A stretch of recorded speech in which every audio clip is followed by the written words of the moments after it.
Friends आज एक क्षुद्र भिडियो जो मिराकल आयुर्वेद को शेयर करुच्ची ये आपन टाइमिंग्स को 4 गुणा पर्यंत बढ़ाईदेव अर्थात जदि आप समय 2 ରୁ 3 मिनिट पर्यंत रही पारुथांती तेबे आपनकर संपर्क 8 ରୁ 12 मिनिट पर्यंत वर्धित होबो फलत आपनकर पार्टनर आपनको ऊपर गभीर संतुष्टि प्रकाश करिवे एवं यार क्रमागत व्यवहार रे आपनकर टाइमिंग्स एभली बढ़ी बढ़ी जिवो जद्वारा कि आपनको संपर्कर उन्नततम सोपान को उन्नीत होबे आपनकर पार्टनर टी आपनको ऊपर से बली गभीर भाव रे संतुष्टि होई रहिबे आपनकर एही मिराकल आयुर्वेद को व्यवहार करिबा जे बली भाव रे सुलभ से बली भाव रे मध्य व्ययहीन अटे एभली कोनसी सामग्री एठारे उपस्थापन करा जाउनी जाकु आपन माने प्राप्त करि परिबे नहीं आकाश कइया चिलिका माछ केवल श्रवण ही सारा होबो एभली कौनसी कथा एठारे उपस्थापन करा जाउ नहीं आपण माने ए समस्त सामग्री को निजर आखपाखरु खूब सहज संग्रह करि परिबे एवं कौनसी मूल्य मध्य आपनको एथिपई विशेष दवा पई पड़िबो नहीं एवं एही सामग्री गुडिक हमर प्रतिष्ठान द्वारा बहुबार परीक्षित माने संपूर्ण जीरो अवस्था थिले हमर प्रतिष्ठान द्वारा सेमानको एही उपाय रे चिकित्सा करा जायकरी रात्र थिरो बने दिया जाई अछि अर्थात जे माने ए क्षेत्र संपूर्ण पारंगमहीन थिले सेमाने बर्तमान एक सुंदर दाम्पत्य जीवन को अतिबाहित करुचंती तबे आपण भिडियो को शेष पर्यंत देखंतु जे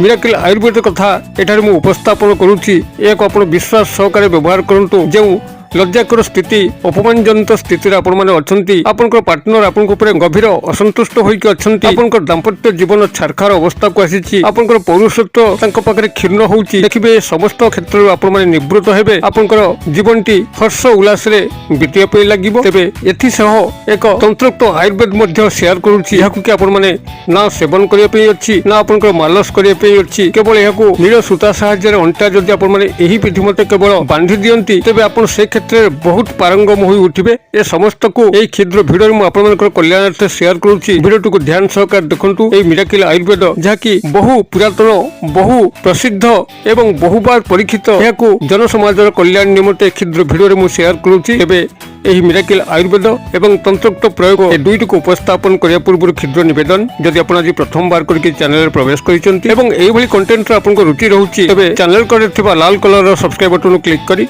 बेल आइकन क्लिक करी एवं ऑल नोटिफिकेशन पर क्लिक करी चैनल टी को सब्सक्राइब करनियंतु जेबोली कि आमे जेतर मध्य आपण मानक सेवारे एई भली तंत्रमंत्र वीडियो किंबा स्वास्थ्य भित्तिक वीडियो अपलोड करिवु ता सर्वप्रथम नोटिफिकेशन आपण पाखरे पहुंचिबो एवं से सब को आपण माने सर्वाधिक देखिकरी किछि ज्ञान आहरण करि परिबे तबे फ्रेंड्स एबेस नजर पकेबाई मिराकल आयुर्वेद जाकी आपण मानकु रात राती जीरो रु हीरो बने देबो जदि आपण संपर्क समय 2 ରୁ 3 मिनिट पर्यंत रही पारुथांती निश्चित भाबरे 8 ରୁ 12 मिनिट पर्यंत रहिबे एवं जे माने आदौ रही पारुनांती संपूर्ण अक्षम अवस्था अछंती दर्शन मात्र के सेमानक स्खलन होई जाउची सेमाने मध्य एहार व्यवहार रे सेमानक दाम्पत्य जीवन को सजाड़ी पारिबे एथि सह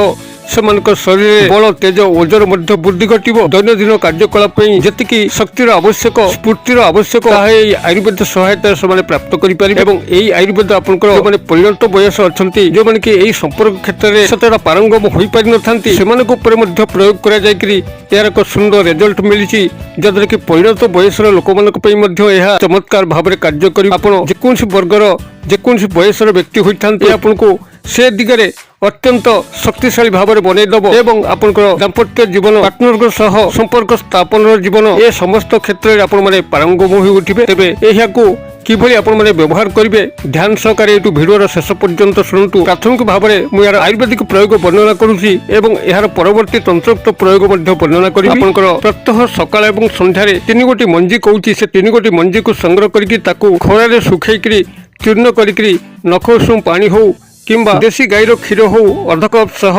आपनको सेवन करने पड़ो 3 गोटी मंजी आपनकर सहज संग्रह करि परिबे प्राथमिक भाव में गोटे होची कखारुर मंजी एवं आउ गोटे होची पानी कखारुर मंजी एवं आउ गोटे होची आपनकर तरभुज बा वाटरमेलन मंजी ए 3 गोटी मंजी सब गाँ गहली रे खूब सहज मिले सहर रे मध्य मिले आपनकर गृह को जो कखारु डालमा करे पे अंचुंती तार मंजी को संग्रह करिवे एवं पानी कखारु मंजी जाकि समस्त जानती पानी कखारु एक सुवर्ण फल मध्य अटे बहु पूजा कार्य रे एही पानी कखारु व्यवहार अछि एवं तरभुज जाकि खरा दिने आपनकर संस्ट्रोक को आपन रक्षा करथाय शरीर को डिहाइड्रेशन रो बंचै थाय तरभुज बा वाटरमेलन ए तीनोटी जाकर मंजी को आपण माने सम परिमाण रे संग्रह करिवे अर्थात जदि आपण 150 ग्राम रो पाउडर को चाहुतांती तबे 50 ग्राम रो कखारु मंजी पानी कखारु मंजी एवं तरभुज मंजी को संग्रह करिवे ताको भल भाबे धोई के सुखेबे संपूर्ण भाबे सुखि गला परे एहाकु ग्राइंडर सहायता रे चूर्ण करिवे ଚୂର୍ଣ୍ଣ କରିକି ଏକ ସଫା ଡବାରେ ବନ୍ଦ କରି ରଖିବେ। ସକାଳ ଖାଲି ପେଟରେ ଥରେ ଏବଂ ସନ୍ଧ୍ୟା ଖାଲି ପେଟରେ ଥରେ ଅଧ ଚାମଚ କିମ୍ବା 1 ଚାମଚ ଆପଣଙ୍କର କ୍ଷମତା ଅନୁଯାୟୀ ଆପଣମାନେ ଏହାକୁ ନଖ ଉଷୁମ ପାଣି ହଉ କିମ୍ବା ଦେଶୀ ଗାଈର କ୍ଷୀର ହଉ ଏହାରି ସହ ଆପଣମାନେ ବ୍ୟବହାର କରିବେ। ଯଦି ଆପଣମାନେ ଏହାକୁ ମିଶ୍ରିର ଚୂର୍ଣ୍ଣ ସହ ମଧ୍ୟ ବ୍ୟବହାର କରନ୍ତି ତେବେ ଆହୁରି ଚମତ୍କାର ଫଳ ମିଳିବ। ଏଥିସହ ଆପଣଙ୍କର ମଧ୍ୟାହ୍ନ ଖାଇସାରିଲା ପରେ ଗୋଟିଏ ଦେଶୀ ପାଚିଲା କଦଳୀ ଯାହାକି କାଠିଆ କଦଳୀ ଆପଣମାନେ ତାକୁ ଯଦି ସେବନ କରନ୍ତି ଚମତ୍କାର ଫଳ ପାଇବେ। ଏଥିସହ ଯେଉଁ ଆୟୁର୍ବେଦିକ ମିରାକିଲ ଔଷଧକୁ କହୁଛି ଯାହାକି ଆପଣଙ୍କ ସମସ୍ତ ଆୟୁର୍ବେଦିକ ଷ୍ଟୋରରେ ମିଳିବ ତାହା ହେଉଛି ଆପଣଙ୍କର ଅଶ୍ୱଗନ୍ଧା, ଯାହାକି ସମସ୍ତେ ଜାଣନ୍ତି ଅଶ୍ୱଗନ୍ଧା ଏକ ବଳବର୍ଦ୍ଧକ ଔଷଧ ଅଟେ ଏବଂ ବାଜିକରଣ ଔଷଧ ମଧ୍ୟ ଅଟେ। ଯେଉଁମାନେ ଏହି ସମ୍ପର୍କ କ୍ଷେତ୍ରରେ ସମ୍ପୂର୍ଣ୍ଣ ଜିରୋ ଅବସ୍ଥାରେ ଥାନ୍ତି ଅଶ୍ୱଗନ୍ଧା ହିଁ କେବଳ ସେମାନଙ୍କୁ ରାତାରାତି ହିରୋ ବନେଇଥାଏ। ଆପଣ ଅଶ୍ୱଗନ୍ଧା ଚୂର୍ଣ୍ଣ ଯାହାକି ଏକ ଭଲ କମ୍ପାନୀର ହୋଇଥିବ ତାକୁ ସଂଗ୍ରହ କରିକିରି 1 ଚାମଚ କିମ୍ବା ଅଧ ଚାମଚ ଆପଣଙ୍କର କ୍ଷମତା ଅନୁଯାୟୀ ନଖ ଉଷୁମ ପାଣି ହଉ କିମ୍ବା କ୍ଷୀର ସହ ହଉ ସକାଳ ଖାଦ୍ୟ ପରେ ଥରେ ଏବଂ ସନ୍ଧ୍ୟା ଖାଦ୍ୟ ପରେ ଥରେ ଏହାକୁ ବ୍ୟବହାର କରିବେ। ଅର୍ଥାତ୍ ଆପଣଙ୍କ ଯେଉଁ ଡାଏଟ୍ ମୁଁ ଏଠି ବର୍ଣ୍ଣନା କଲି ଏଇଭଳି ରହିବ। ସକାଳ ସନ୍ଧ୍ୟା ଖାଲି ପେଟରେ ଏହି 3 ଗୋଟି ମଞ୍ଜିର ଚୂର୍ଣ୍ଣକୁ ଅଧ ଚାମଚ କିମ୍ବା 1 ଚାମଚ ନଖ ଉଷୁମ ପାଣି ସହ ଏବଂ ସକାଳ ସନ୍ଧ୍ୟା ଖାଇସାରିଲା ପରେ ଅଶ୍ୱଗନ୍ଧାର ଚୂର୍ଣ୍ଣକୁ 1 ଚାମଚ କିମ୍ବା ଅଧ ଚାମଚ ନଖ ଉଷୁମ ପାଣି କିମ୍ବା କ୍ଷୀର ସହ ଏବଂ ଖରାବେଳ ଖାଇସାରିଲା ପରେ ଏକ ଦେଶୀ କାଠିଆ କଦଳୀରୁ ଗୋଟିଏ ଆପଣଙ୍କର ବ୍ୟବହାର କରିବେ ଏବଂ ଏହାକୁ କ୍ରମାଗତ ଭାବରେ କିଛି ଦିନ ବା କିଛି ସପ୍ତାହ ପାଇଁ ବ୍ୟବହାର କରିବେ, ଯାହାଦ୍ୱାରା କି ଏହାର ସମ୍ପୂର୍ଣ୍ଣ ଚମତ୍କାର ଗୁଣ ଆପଣମାନେ ପ୍ରାପ୍ତ କରିପାରିବେ। ତେବେ ଏ ସମସ୍ତ ଜିନିଷକୁ ଆପଣମାନେ ବ୍ୟବହାର ସମୟରେ ସେଭଳି କାୟ ମନୋବାକ୍ୟ ରହିବେ। ବେଶୀ ସମ୍ପର୍କ ସ୍ଥାପନର କଥା ଚିନ୍ତା କରିବେ ନାହିଁ। ନିଶା ଦ୍ରବ୍ୟ ଠାରୁ ଦୂରେଇକି ରହିବେ। ଏହାଦ୍ୱାରା ଆପଣମାନଙ୍କର ସମ୍ପର୍କର କ୍ଷମତା କ୍ରମଶଃ ବୃଦ୍ଧି ପାଇବା ପାଇଁ ଲାଗିବ।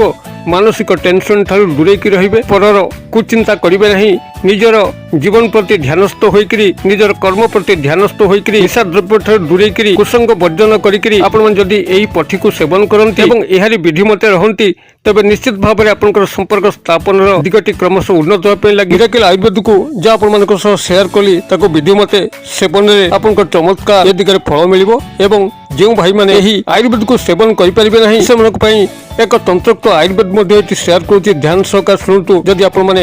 କୌଣସି ଶନିବାର ଦିନ ଆପଣଙ୍କ ଆଖପାଖ ବାଡ଼ି ବଗିଚା ବା ବିଲରୁ ଏକ ଗଛକୁ ଠାବ କରନ୍ତି ଯାହାକି କୋଇଲିଖିଆ ଗଛ ନାମରେ ନାମିତ ଏକ କଣ୍ଟକ ବହୁଳ ଗଛ, ଏହା ଆପଣା ଛାଇ ଉଠିଥାଏ। ଆପଣଙ୍କର ହଳଦିଆ ଏବଂ ଖଇରା ବର୍ଣ୍ଣର ବଡ଼ ବଡ଼ କଣ୍ଟା ଏଥିରେ ଥାଏ ଯାହାକି ଆପଣଙ୍କୁ ଆଘାତ ହେଲା କିଣି ପ୍ରବଳ ଯନ୍ତ୍ରଣା ହୋଇଥାଏ। এই କୋଇଲିଖିଆ ଗଛର ଚେରକୁ ଯଦି ଆପଣମାନେ ଶନିବାର ବିଧିମତେ ନିମନ୍ତ୍ରଣ ପୂର୍ବକ ସଂଗ୍ରହ କରନ୍ତି ଏବଂ ଏହାକୁ ଗୃହକୁ ଆଣିକରି ଏକ ନୀଳ ସୂତା ସାହାଯ୍ୟରେ ଅଣ୍ଟାରେ ବାନ୍ଧି ନିଅନ୍ତି ତେବେ ଆପଣଙ୍କୁ ଚମତ୍କାର ଫଳ ଏ ଦିଗରେ ମିଳିଥାଏ। ଆପଣ ଯେପର୍ଯ୍ୟନ୍ତ ଏହାକୁ ଅଣ୍ଟାରେ ପିନ୍ଧିକି ରଖିଥିବେ ସେ ପର୍ଯ୍ୟନ୍ତ ଆପଣଙ୍କର ସ୍ଖଳିତ ହେବ ନାହିଁ, ଯାହାକି ବହୁବାର ପରୀକ୍ଷିତ ଏବଂ ଏ ଉପରେ ମଧ୍ୟ ମୁଁ ପୂର୍ବରୁ ଏକ ଭିଡ଼ିଓ ଅପଲୋଡ କରିଥିଲି 2-3 ବର୍ଷ ତଳେ ଏବଂ ଏହା ଆପଣଙ୍କର ଆଦୃତି ମଧ୍ୟ ପାଇଥିଲା। ଆପଣମାନେ ଯେପର୍ଯ୍ୟନ୍ତ ଏହି କୋଇଲିଖିଆର ଚେରକୁ ଅଣ୍ଟାରେ ବାନ୍ଧିକି ରଖିଥିବେ ସେ ପର୍ଯ୍ୟନ୍ତ ଯଦି ଜିରୋ ଅବସ୍ଥାରେ ଥାନ୍ତି ରାତାରାତି ହିରୋ ଅବସ୍ଥାକୁ ପଳେଇ ଆସିବେ। କୌଣସି ଆୟୁର୍ବେଦିକ ସେବନର ଆବଶ୍ୟକ ନାହିଁ, ମାଲସର ମଧ୍ୟ ଆବଶ୍ୟକ ନାହିଁ। ଆପଣମାନେ ଏହି ତନ୍ତ୍ରୋକ୍ତ ଜଡ଼ି ମାଧ୍ୟମରେ ଯାହାକି ବିଧିପୂର୍ବକ ନିମନ୍ତ୍ରଣ କରି ଆଣିବାକୁ ପଡ଼ିବ। ଯଦି ନିମନ୍ତ୍ରଣ ଆପଣଙ୍କୁ ଜଣା ନାହିଁ ତେବେ ଡେସ୍କ୍ରିପସନ ଚେକ୍ କରନ୍ତୁ, ସେଠାରେ ମୁଁ ବୃକ୍ଷ ନିମନ୍ତ୍ରଣର ମନ୍ତ୍ର ଦେଇଛି